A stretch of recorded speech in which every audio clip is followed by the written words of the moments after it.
Easter egg time, right? Because Leroy is the ancestor of Mike Hanlon from the original It movies. And Mike was basically a historian for the Losers Club, where he knew all the history of the town.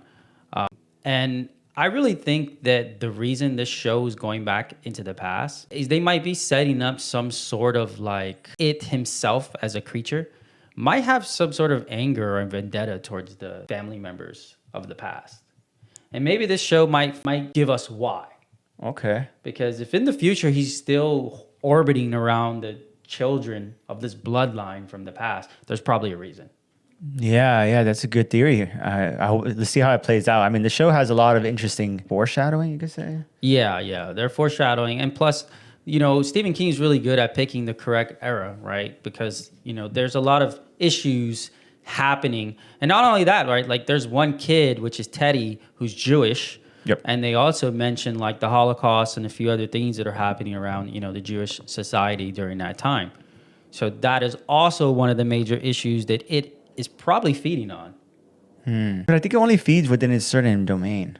That's why it inhabits Derry the way it does. It can't like feed off of the greater extent. Of course, but those feelings and those discourse, those things that are happening saying. Are still occurring in Derry as well. Yeah, because they're still going through the whole trauma of the chaotic of the nature age of the area. It's the perfect place for him to kind of gain power and be born.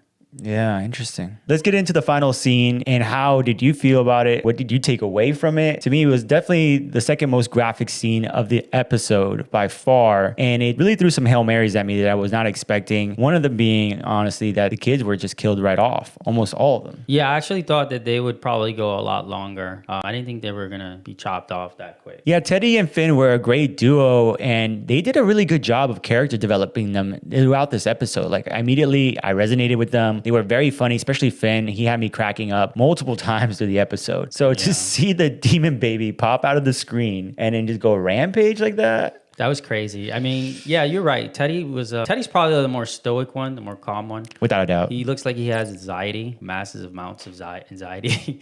And Finn's kind of a jokester, the prankster. But yeah, to see them go that fast and Finn's sister, that was crazy. It's like, dang, they just ended the bloodline. And it was interesting how they did set it up with, Maddie in the movie. That was pretty cool. And then him doing the whole evil smile of the clown. Oh, yeah, he did the clown smile. Which had me thinking at one point, like, that's why I was confused. I like our theory, what you proposed earlier in the video, that this could be birthing. We're seeing a lot of that theme running through the episode. Yeah. And through the series,